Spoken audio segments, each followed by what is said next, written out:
जय श्री कृष्णा। राधे राधे। हे शीतला माता, आप जगत की रक्षा करने वाली है।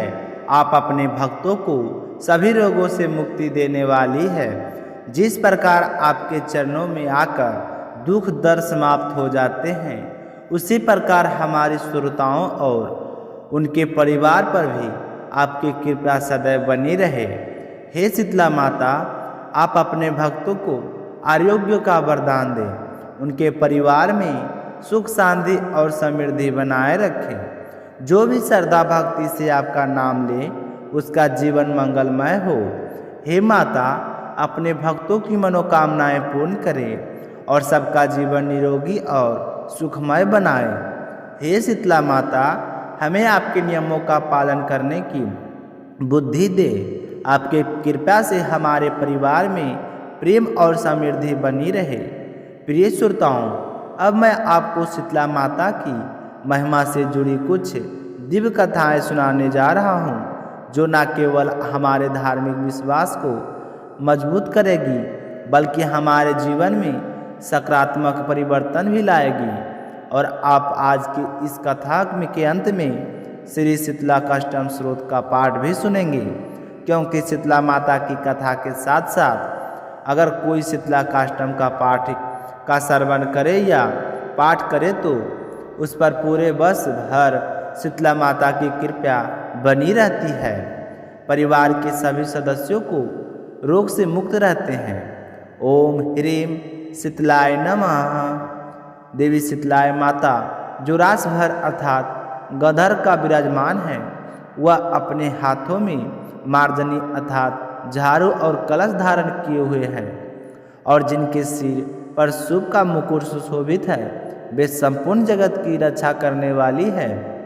उनके श्वेत वस्त्र धारण किए हुए दिव्य स्वरूप भक्तों के कष्टों का नाश करता है। शीतला माता अपने अमृतमय स्पर्श से रोग शोक और ताप को हरने वाली है। वे करुणामयी और मंगलकारी देवी हैं, जिनकी आराधना से घर परिवार में सुख समृद्धि शांति और आरोग्यता बनी रहती है। जो भक्त सच्चे मन से उनका ध्यान और पूजन करते हैं, उन पर माता की असीम कृपा बरसती है। शीतला माता की जय। एक बार शीतला माता ने सोचा कि चलो आज देखो कि धरती पर मेरी पूजा कौन करता है और कौन मुझे मानता है। यही सोचकर शीतला माता धरती पर राजस्थान के डंगरेज गांव में आ गई। वहां पहुंचकर उन्होंने देखा कि इस गांव में तो मेरा मंदिर भी नहीं है, ना ही यहाँ पर कोई मेरी पूजा करता है। शीतला माता भेष बदलकर गांव की गलियों में घूम रही थी। तभी एक घर के ऊपर से किसी ने चावल का उबला हुआ पानी यानी माड़ नीचे फेंक दिया। वह उबलता पानी शीतला माता के ऊपर गिर गया, जिससे शीतला माता के शरीर में छाले पड़ गए। तो शीतला माता के पूरे शरीर में जलन होने लगी। अब शीतला माता, जो कि बूढ़ी औरत का भेष बनाए हुए थी, पूरे गांव में इधर उधर भागकर चिल्लाने लगी, अरे मैं जल गई, मेरा शरीर तप रहा है, जल रहा है, कोई मेरी मदद करो, कोई मुझे बचाओ। लेकिन उस गांव में किसी ने भी शीतला माता की मदद नहीं की। वहीं पर अपने घर के बाहर एक कुम्हारिन बैठी हुई थी। उस कुम्हारन ने देखा कि अरे यह बूढ़ी माई तो बहुत जल गई है और इनके पूरे शरीर में तो तपन भी हो रही है। इनके पूरे शरीर में छाले पड़ गए हैं और यह तपन सहन नहीं कर पा रही है। जब उस कुम्हारिन ने कहा, माँ तुम यहाँ आकर बैठ जाओ, मैं तुम्हारे शरीर के ऊपर ठंडा पानी डालती हूँ। कुम्हारी ने फिर उन बूढ़ी माई पर खूब सारा ठंडा पानी डाला। इसके बाद वह शीतला माता से बोली, माँ मेरे घर में रात की बनी हुई राबड़ी रखी है, थोड़ा सा दही भी है, तुम दही और राबड़ी खा लो। जब बूढ़ी माई ने ठंडा यानी ज्वार के आटे की राबड़ी और दही खाया, तब उनके शरीर को बहुत ठंडक मिली। इसके थोड़ी देर बाद कुम्हारिन माँ बोली, बैठ जाओ, तुम्हारे सिर के बाल बिखरे हुए हैं, मैं तुम्हारी चोटी गूंथ देती हूँ। कहकर कुम्हारिन माई की चोटी गूंथने के लिए उनके बालों में कंघी फिरा रही थी। अचानक कुम्हारिन की नज़र बूढ़ी माई के सिर के पीछे पड़ी तो कुम्हारिन ने देखा कि एक माँ बालों के अंदर छुपी है। तो यह देखकर कुम्हारिन तो डर गई, मारे भागने लगी। तभी उस बूढ़ी माई ने कहा, रुक जा बेटी, डर मत, मैं कोई भूत न प्रेत नहीं हूँ, मैं शीतला माता हूँ। तो इस धरती पर यह देखने आई थी कि यहाँ मुझे कौन कौन मानता है, कौन कौन मेरी पूजा करता है। ऐसा कहकर माता चार भुजा वाली हीरे ज्वारत के आभूषण पहने अपने दिव्य असली रूप में प्रकट हो गए। माता के दर्शन पाकर कुम्हारन सोचने लगी कि अब मैं तो बहुत गरीब हूँ, इन मातों को कहाँ बिठाऊं। तब माता उसकी दशा को देखकर कहने लगी कि बेटी, तू किस सोच में पड़ गई। जब उस कुम्हारिन के हाथ जोड़कर आँखों से आंसू बहाते हुए कहा, माँ, मेरे घर में तो चारों तरफ दरिद्रता बिखरी हुई है, बिठाने तक के लिए कोई चीज़ नहीं है, मैं आपको भला कहाँ बिठाऊं। मेरे घर में ना तो चौकी ना बैठने का आसन, माँ बताओ मैं आपको कहाँ बिठाऊं। तब शीतला माता कुम्हारिन के मन में एक दशा समझ में आया और प्रसन्न होकर उस कुम्हारिन के घर पर खड़े हुए गद्दे पर बैठकर एक हाथ में झाड़ू दूसरे हाथ में डालियां लेकर उन्होंने उस कुम्हारिन के घर की दरिद्रता को झाड़कर डालियां में भरकर फेंक दिया और फिर कुम्हारिन से कहा, बेटी, मैं तेरी सच्ची भक्ति से प्रसन्न हूँ, अब तुझे जो भी कुछ चाहिए वो वरदान तू मौत से मांग ले। यह सुनकर वह कुम्हारिन हाथ जोड़कर बोली, माता, मेरी इच्छा है कि अब आप इसी डूंगरी गांव में स्थापित होकर यहीं रहिए और जिस प्रकार आपने मेरे घर की दरिद्रता को अपनी झाड़ू से साफ करके दूर किया, ऐसे ही आपके जो भी होली के बाद की सप्तमी को भक्ति भाव से पूजा करके आपको ठंडा जल, दही और बासी ठंडा भोजन चढ़ाए, उसके घर की दरिद्रता को साफ करना और आपकी पूजा करने वाली नर जाति का अखंड सुहाग रखना, उनकी गोद हमेशा भरी रखना। साथ ही जो पुरुष शीतला माता की को नाई के यहाँ बाल ना कटवाए, धोबी को कपड़े धुलने ना दे और पुरुष को भी ऊपर ठंडा जल चढ़ाकर नारियल पुष्प अर्पित करके परिवार सहित ठंडा वासी भोजन करे, उसके काम धंधे व्यापार में कभी दरिद्रता ना आए। कुम्हारिन की बात सुनकर शीतला माता बोली, तथास्तु बेटी, जो तूने वरदान मांगे हैं वह सब तुझे देती हूँ और बेटी, मैं तुझे आशीर्वाद भी देती हूँ कि मेरी पूजा का मुख्य अधिकार अब इस धरती पर सिर्फ कुम्हार जाति का ही होगा। तभी से उस दिन से डूंगरी गांव में शीतला माता स्थापित हो गई और उस गांव का नाम हो गया सिल्की डूंगरी। सिल्की डूंगरी में शीतला माता का मुख्य मंदिर है और शीतला सप्तमी पर वहाँ पर बहुत बड़ा मेला लगता है और शीतला माता की इस कथा को जो भी सच्चे मन से और शीतला माता का ध्यान करके पढ़ता अथवा सुनता है, शीतला माता की कृपा से उनके घर की सभी दरिद्रता का नाश हो जाता है और उनकी सारी मनोकामनाएं पूर्ण हो जाती है।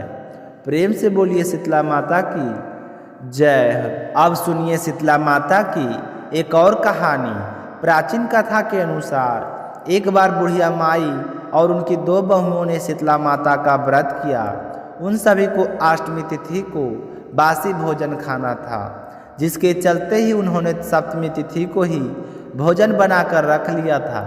लेकिन दोनों बहुओं ने बासी भोजन नहीं करना था, क्योंकि उन्हें कुछ समय पहले ही संतान हुई थी। उन्हें लग रहा था कि कहीं ऐसा ना हो कि वह बासी भोजन करे और बीमार पड़ जाए। अगर ऐसा हुआ तो उनकी संतानें भी बीमार पड़ जाएगी। तब दोनों बहुओं ने अष्टमी को बासी भोजन ग्रहण ना करके अपनी सास के साथ माता की पूजा की। इसके बाद पशुओं के लिए बनाए गए भोजन के साथ ही अपने लिए ताज़ा भोजन बना लिया, फिर उसे ग्रहण भी कर लिया।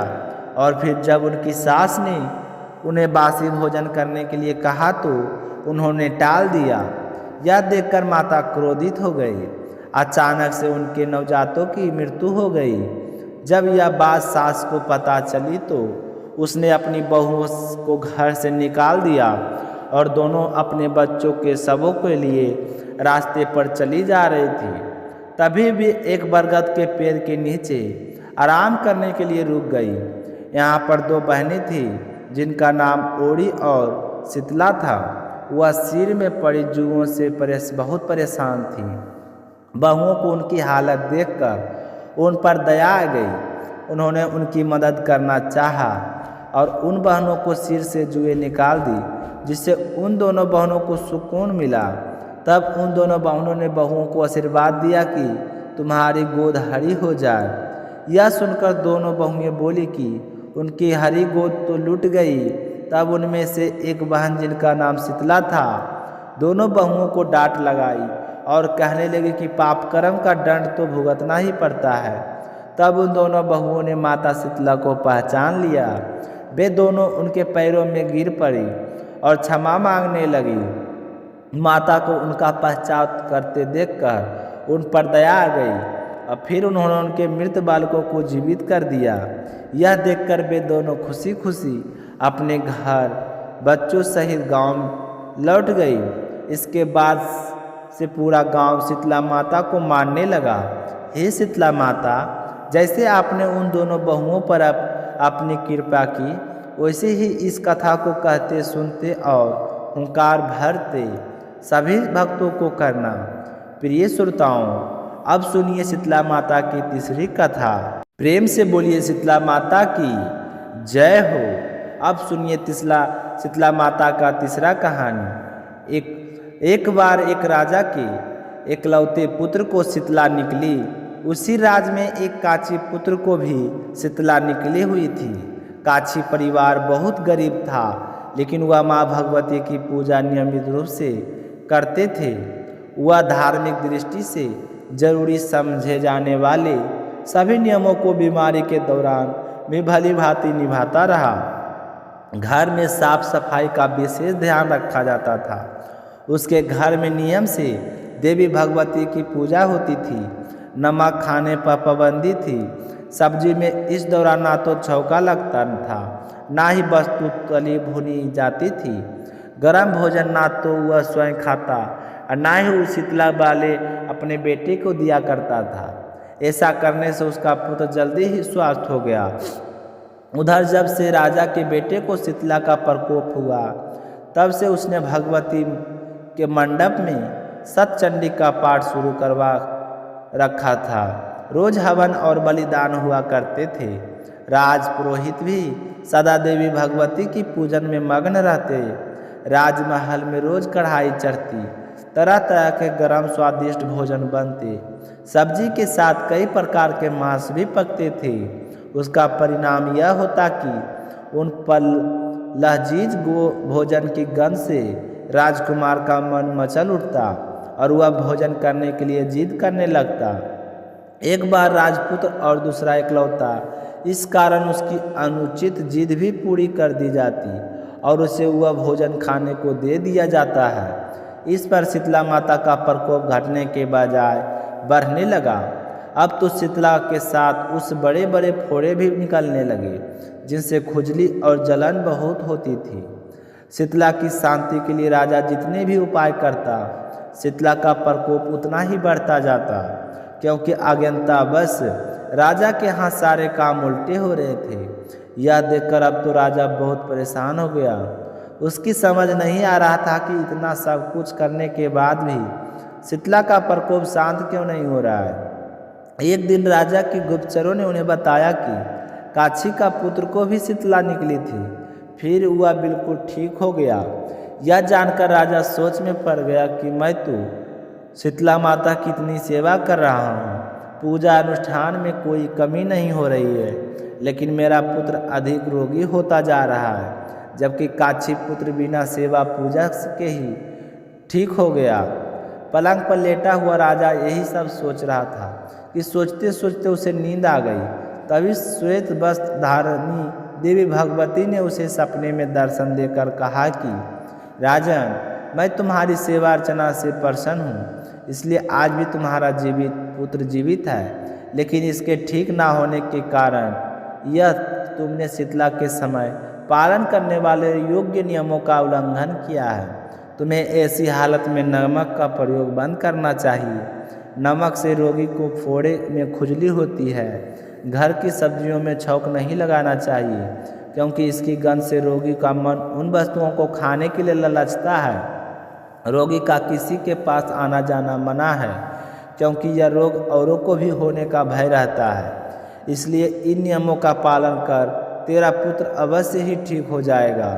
फिर सारा विधि विधान समझाकर देवी अंतर्ध्यान हो गई।